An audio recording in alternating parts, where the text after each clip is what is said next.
Welcome to an episode of Palmer Village's Palmer Voices, a personal story project preserving artifacts and diverse personal accounts of life in the villages of Palmer. Stories of ordinary people are extraordinary. The history, the stories, and the artifacts from each village over the decades are what make Palmer unique.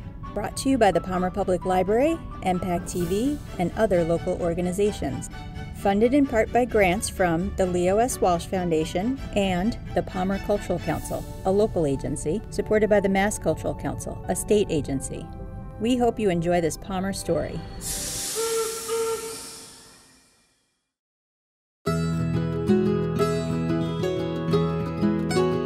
My name is Eleanor Szlachetka.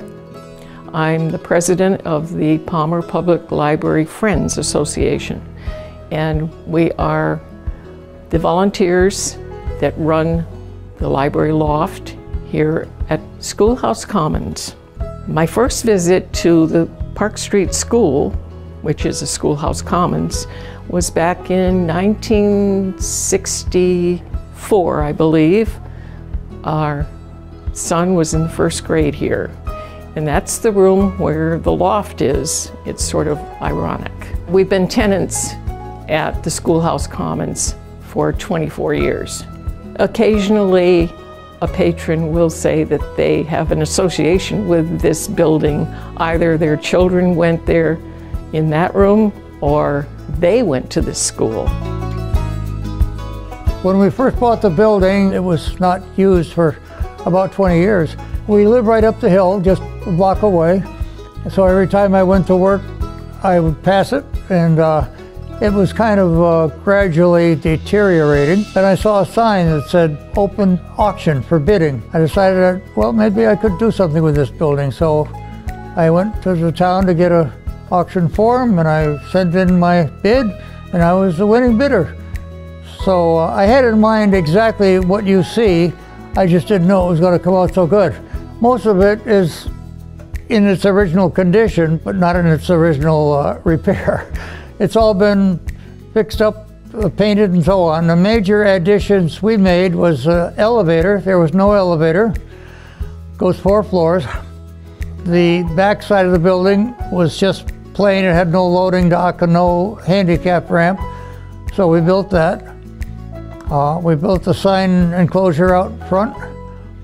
And those are the 3 major projects, other than repairing and painting everything inside. But generally, it was in very good shape. There was no major interior changes made. The original chalkboards are still in the rooms.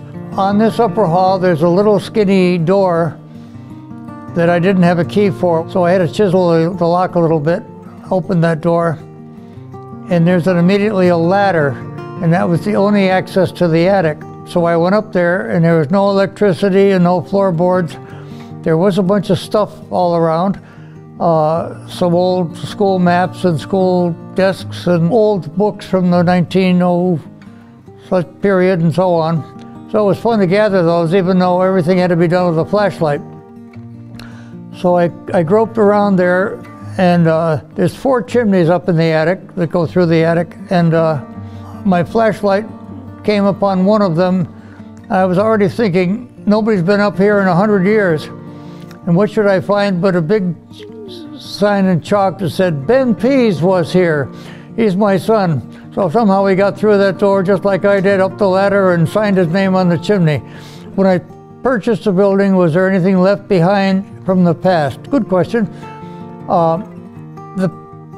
It appeared that when the closing bell rang, everybody went out the door, teachers, kids, and everything else. I found old lunch bags, homework, like it was yesterday, but the building was vacant for 20 years. So that was pretty unusual. It was fun to find it so original.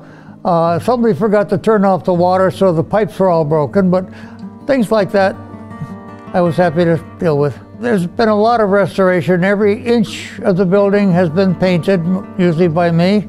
We were happy to restore it.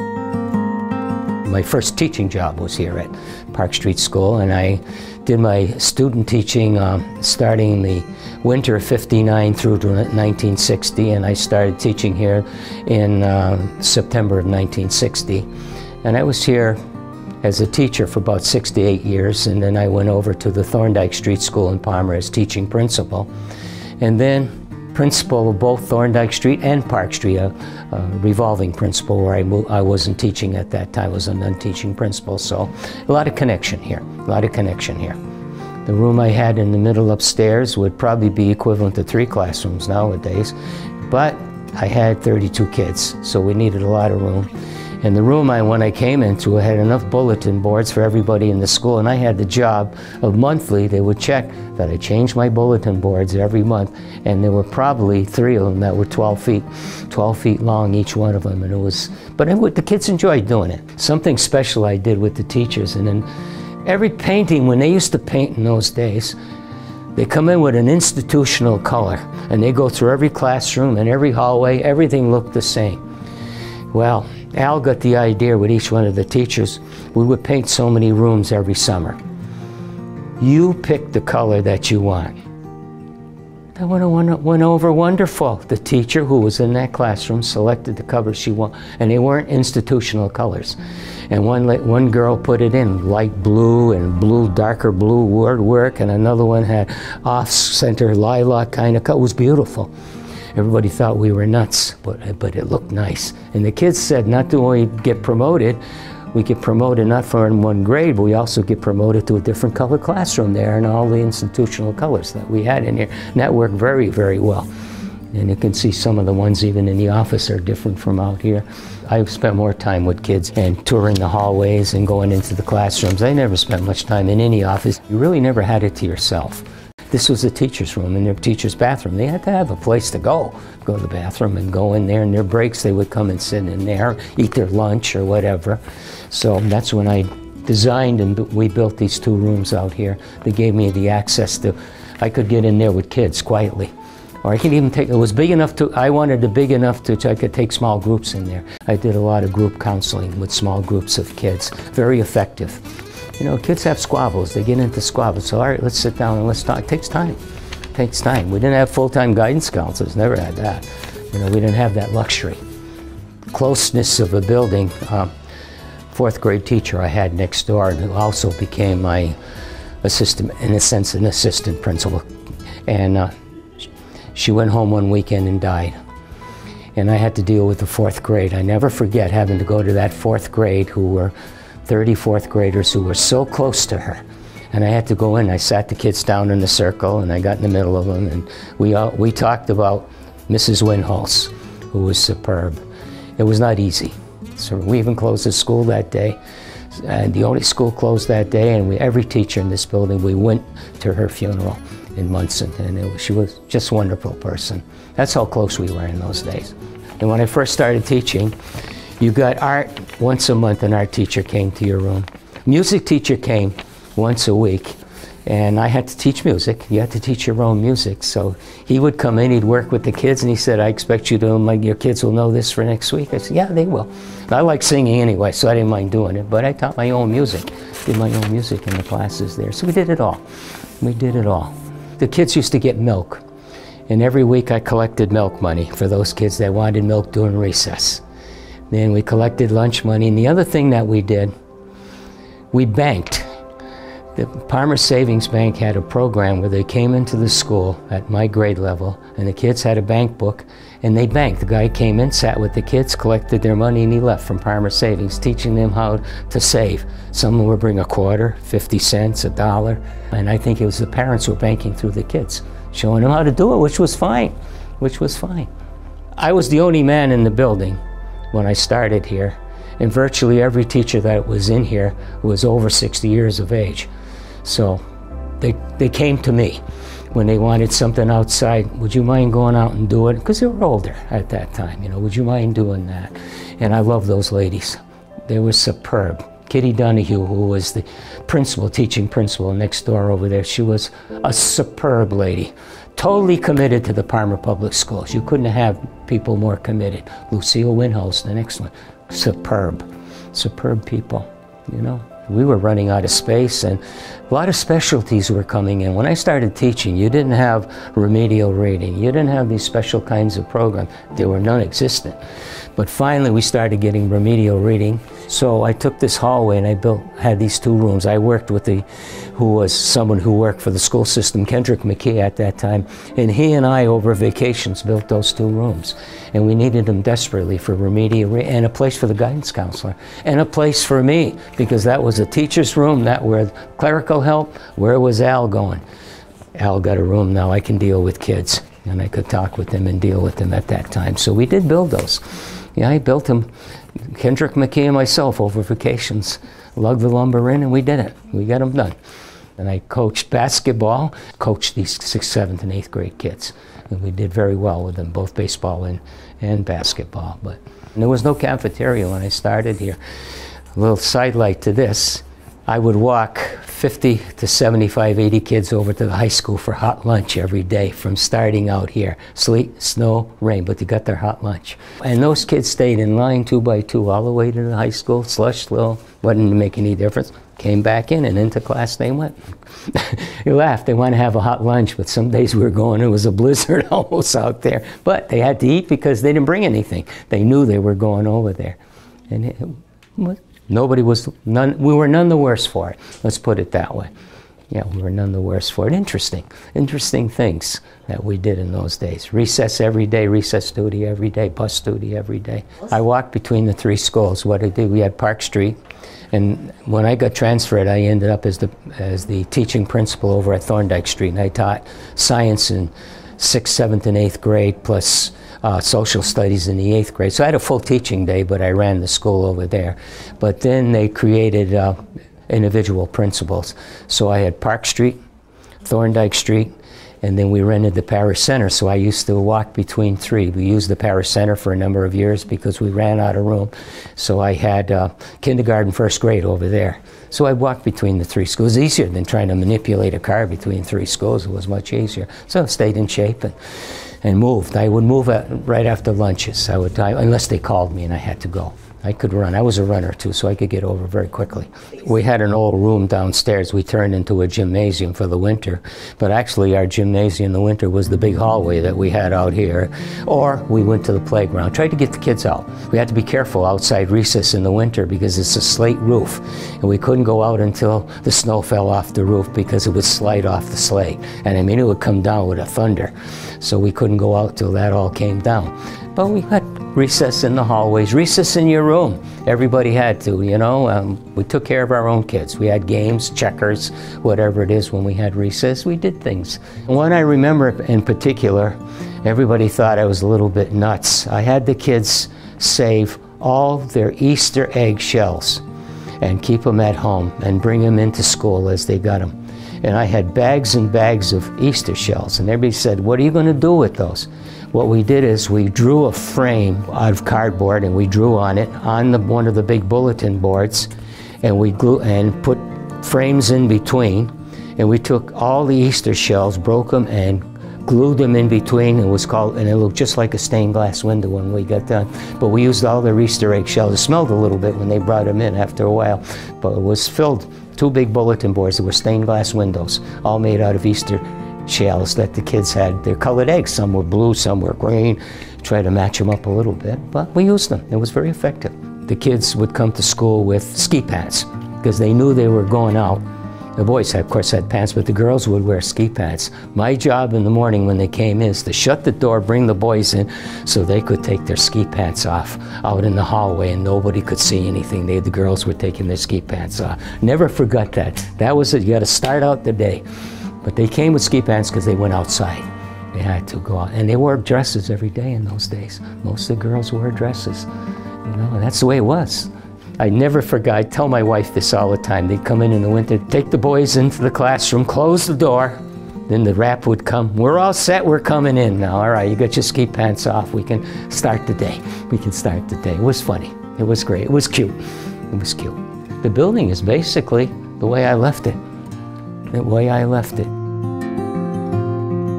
It's really intact, and Nelson has done a great job of keeping it, so it's like I'm walking into a building that I worked here for a number of years. It looks exactly the same. If I go upstairs in that big room, it's still virtually the same.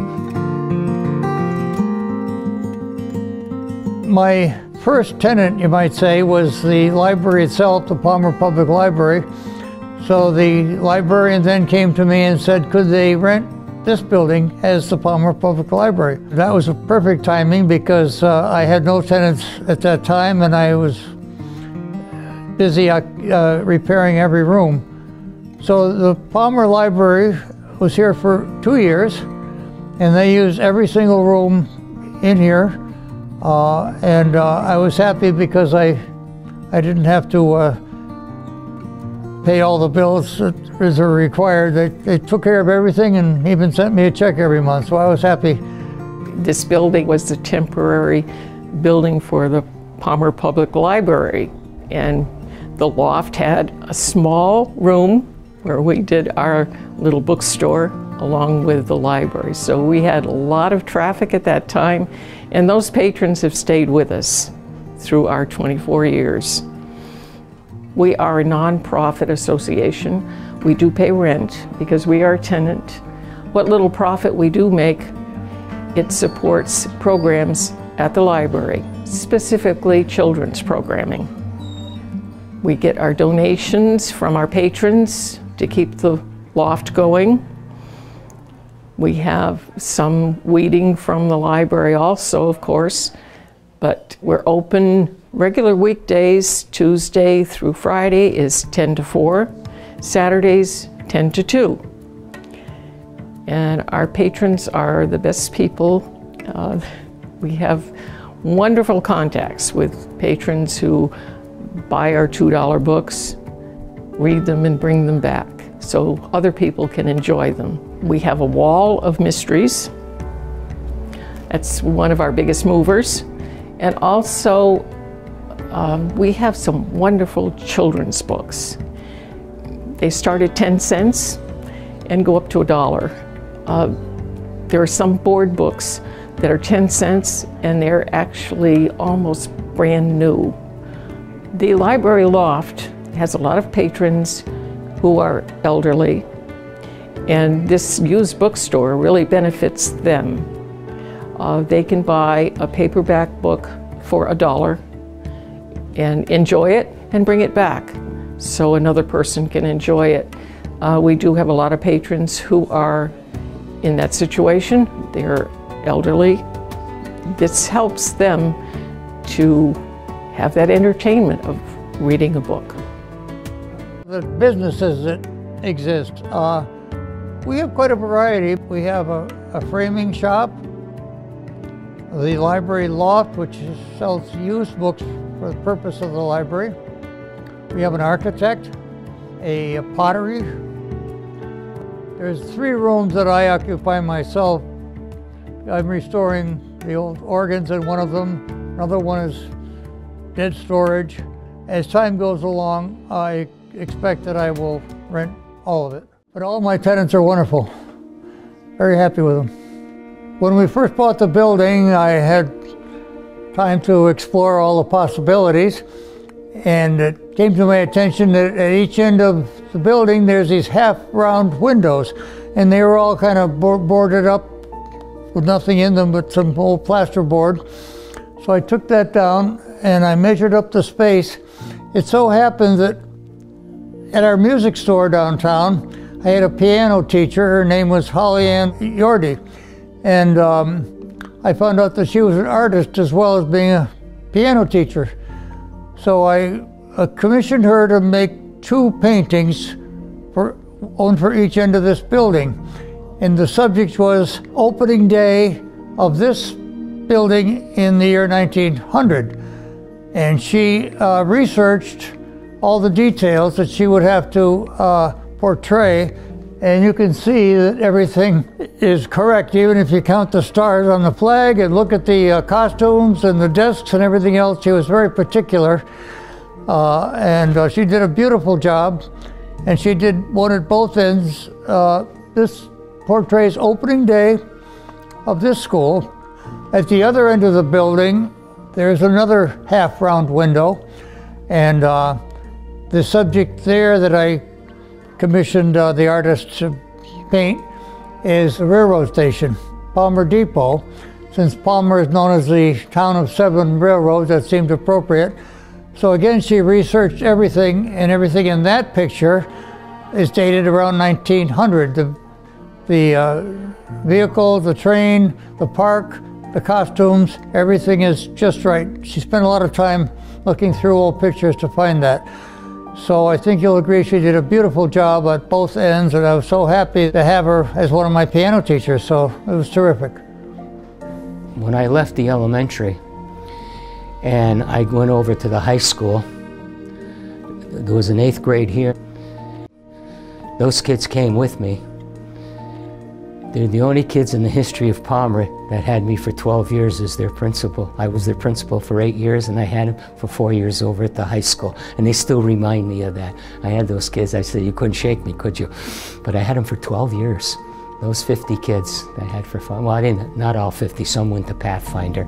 But I would say out of the 50 or 60 that I had close to 50 of them stayed with me till they graduated from high school. Yeah. So not everybody's had that opportunity to do that, and that was quite an opportunity. It was good. It was good. And I still see a lot of those kids. I still see them now.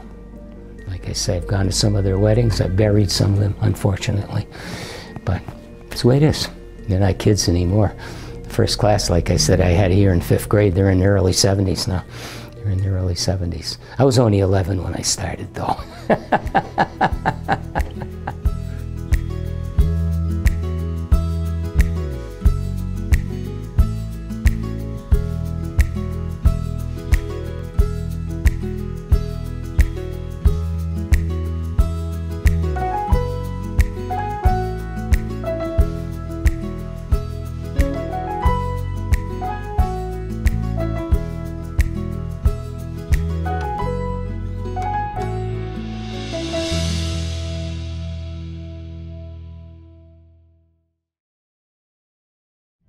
This has been another recording of Palmer Village's Palmer Voices, brought to you by the Palmer Public Library in collaboration with the Leo S. Walsh Foundation, MPAC TV, Palmer Historical and Cultural Center, Palmer Historical Commission, Palmer Cultural Council, Mass Cultural Council, and Elbow Plantation Historical Society. To become a part of tomorrow's History Today, contact the Palmer Public Library to share your Palmer story. If you know someone whose story should be preserved, we'd love to hear about it. For more information, visit our website at palmerlibrary.org/palmervoices.